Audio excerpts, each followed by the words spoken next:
In the name of God, the most gracious, the most merciful, welcome to another session of Lessons from My Mother. We are on lesson number 44. And as always, I'm wearing glasses to protect myself from the glare, but eventually I will end up taking them off. Um, Before I start with the lesson, Montreal's going through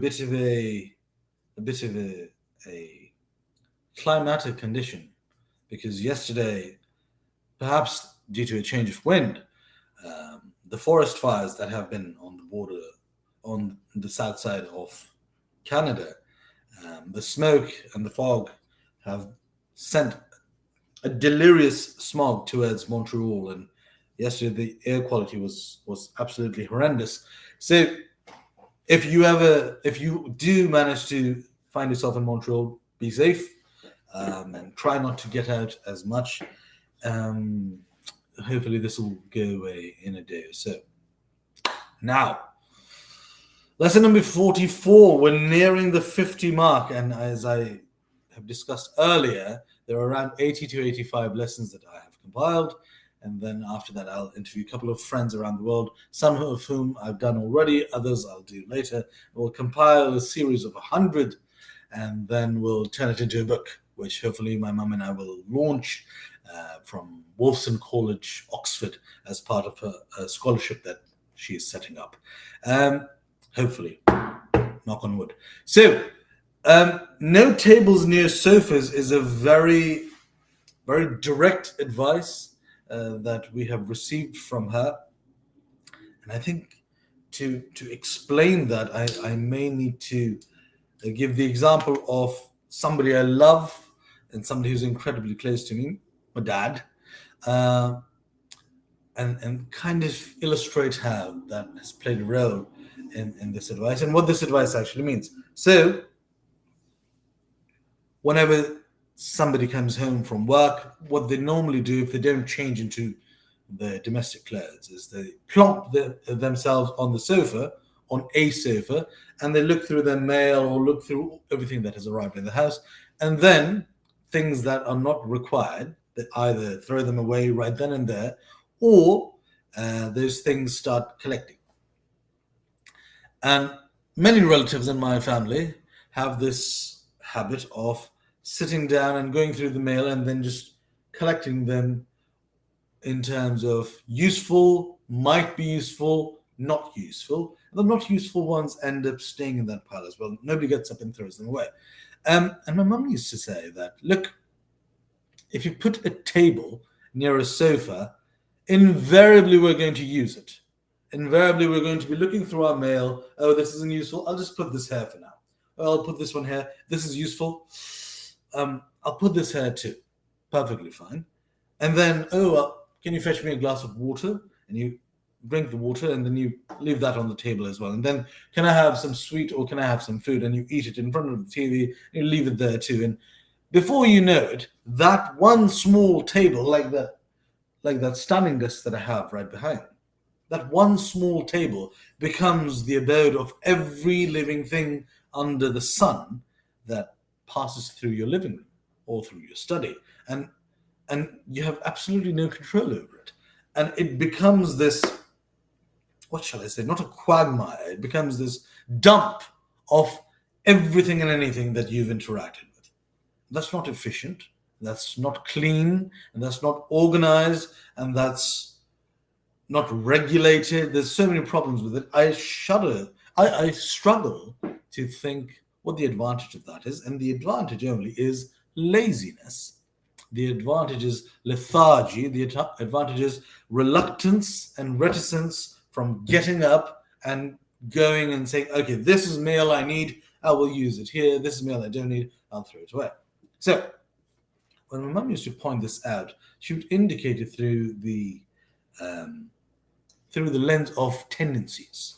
So, human beings have a tendency towards complacency, towards relaxation, towards slowness, towards just trying to smell the flowers. Most human beings, not crazy ones like me, but most human beings want a very balanced, easy life. So, if you give them an out, they'll take it. If you give them the opportunity to not work as hard, not drive as hard, and to find the easy way out, they'll take it. And the easy way is always, oh, there's a table here. Why would I get up and put this glass in the sink? I'll just leave it on the table. Oh, this piece of cloth, oh, I can throw it in the washer. No, I'll just put this on the table. And then it becomes this whole thing. And when you look at it, you'll say, I can't clean that. There's so much. Let me just pile on top of it. And I've seen this um, in university. I've seen this with friends, with family, where the dump starts becoming too big that you take the table and move it to another corner and say, I'll look at this later. And you bring another table and you say, oh, we're starting afresh. This time we'll keep it clean. And you don't. You repeat the same thing again and again. And this speaks not only to the human tendency to seek the easy way out, but it also speaks to our dealing with baggage. So if you receive one letter and you take the letter, you read it, and you deal with it then and there, either you throw it away or you keep it safe or you put it on the table and say, I will deal with you in 5 minutes, 10 minutes, in an hour, but I know that I'm supposed to deal with you. That's fine. Then you get 10 letters and you're able to sift through them. Then you get 50. Then you get 100 over a period of time. What ends up happening is if you don't service this input with the correct output, very quickly you start getting a backlog, and you start developing baggage. So when my mum used to say this and she would explain this to us, I would tie it to emotional baggage, trauma, therapy, struggling with your demons of your childhood. So I would tie it to that. And unless you face them and engage them in a repetitive manner, in a constant engagement, you're not going to overcome them. Instead, not only will they start getting bigger and bigger, they're going to come together and they're going to solidify into habits. For example, let's say when you were 3 or 5 years old, you had a horrible experience with water, like my elder brother did. He almost swam away to a land far, far away. We might have lost him, but he was saved by an angel of a man. That can act as an emotional trigger with regards to water.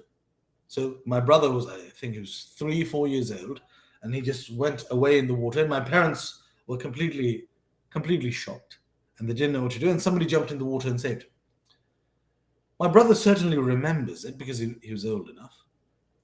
Had he said, I'm never going near water, what if that happens to me again? And not processed it. And if somebody brought it up, he'd be like, I don't want to talk about it. I don't want to deal with that. No. Don't mention this to me. It triggers me. It hurts me.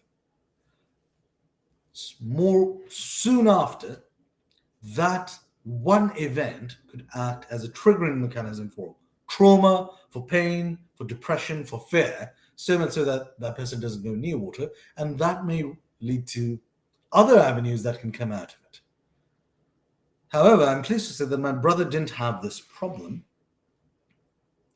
He ended up being able to overcome it. And I think my mum had a huge part in that because she would address it with him as if it was normal. Oh, yeah, you almost went away at water. Well, we saved you. Great. And then a couple of days later, oh, you almost went away on water. Glad we saved you. Glad that person. So it was mentioned so many times that it became normalized. Like, oh, so I almost slipped. Oh, great. Why not?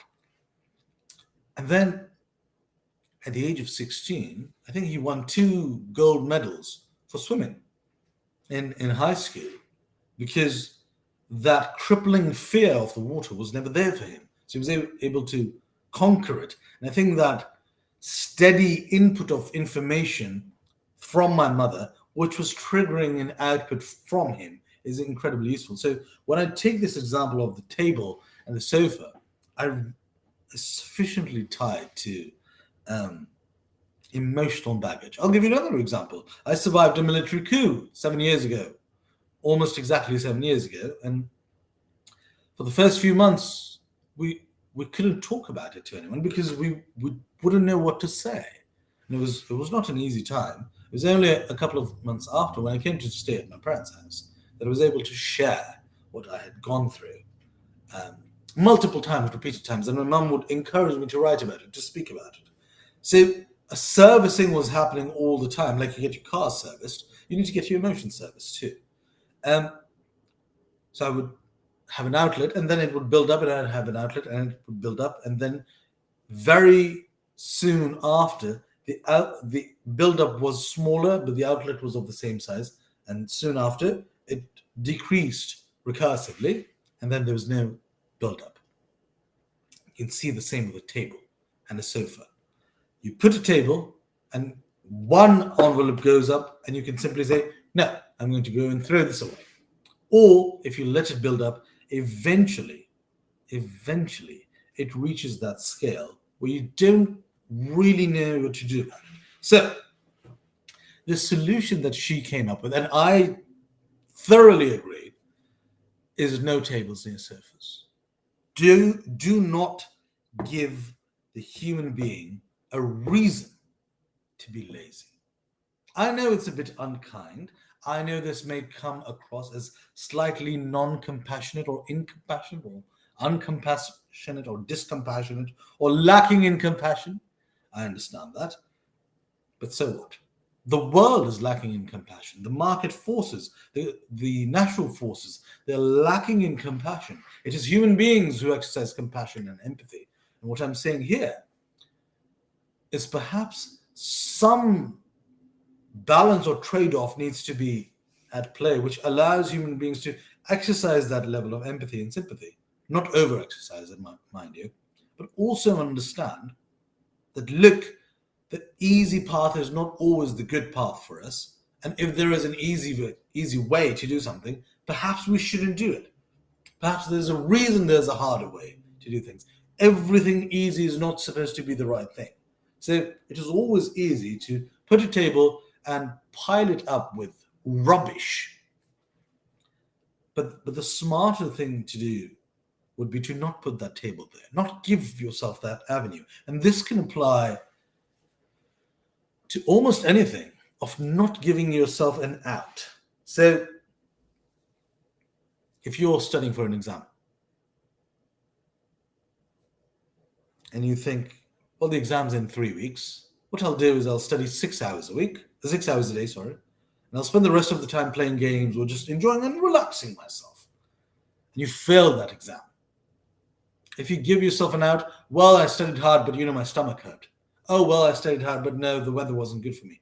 You can find any rationalization for any given problem. Trust me. Trust me, you can find a rationalization for anything. People have found rationalizations for the existence of God and for the inexistence of God, for the existence of gravitational waves and for the inexistence. You could rationalize anything. More often than not, people end up feeling something and then rationalizing it later. Oh, I feel this way because, rather than saying, whenever XYZ happen, I am going to feel this way. And I know some people celebrate that as as a part of being human. I really don't. I tend to lead with the mind rather than the heart. So I'm mindful of my emotions. But the point I was making here is about, if you don't give yourself that avenue, then more often than not, you'll end up finding innovations that you might end up using.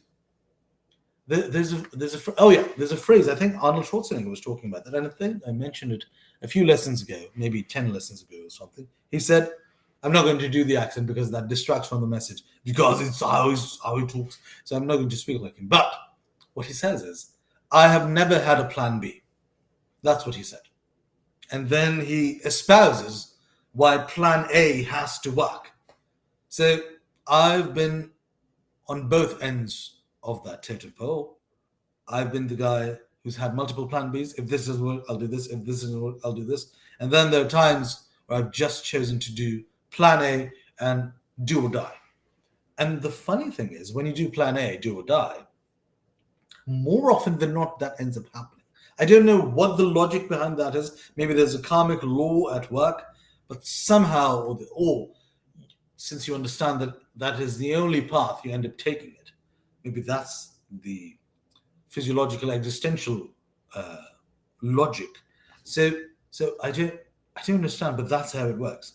So if you don't give yourself a table next to your sofa, and you don't say, look, I'll put the glass on the floor, I'll put the mail on the side, or I'll leave this cushion. You say, no, I will not leave anything here.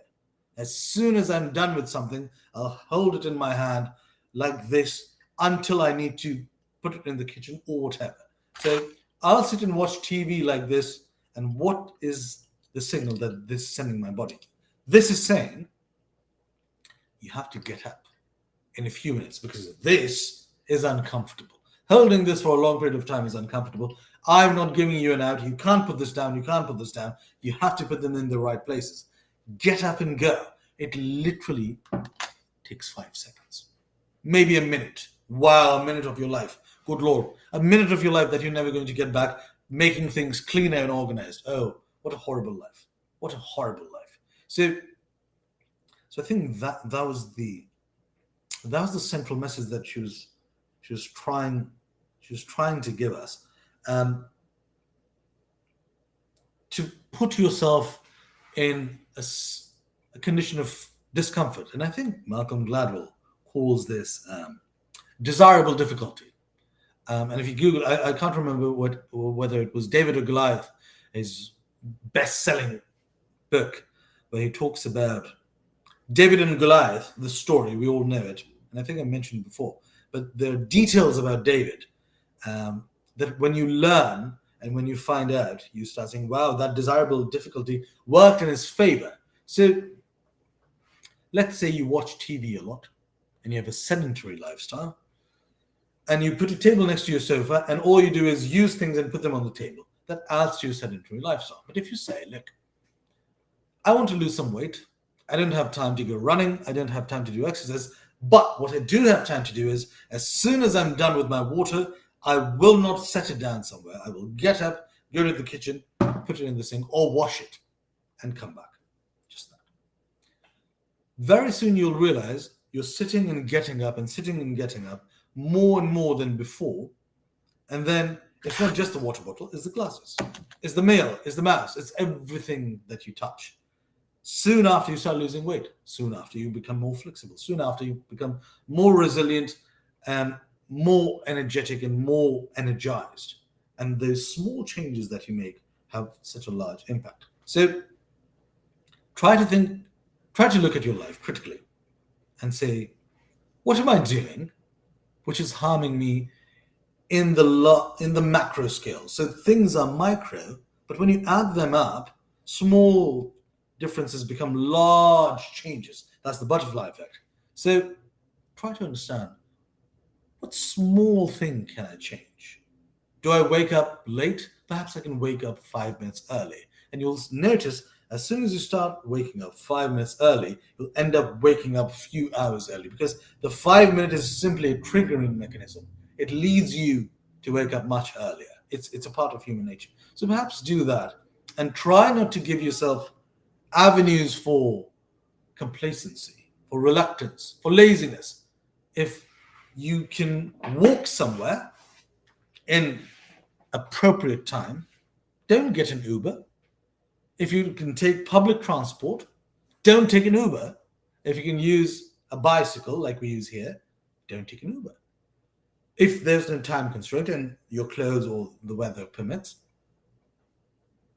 take that longer road.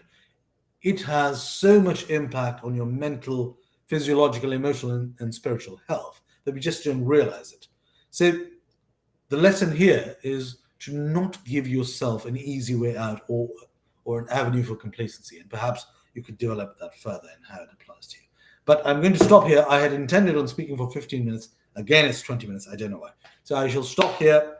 Have a wonderful week ahead, and I shall see you again next week for lesson number 45 from my mother. Take care.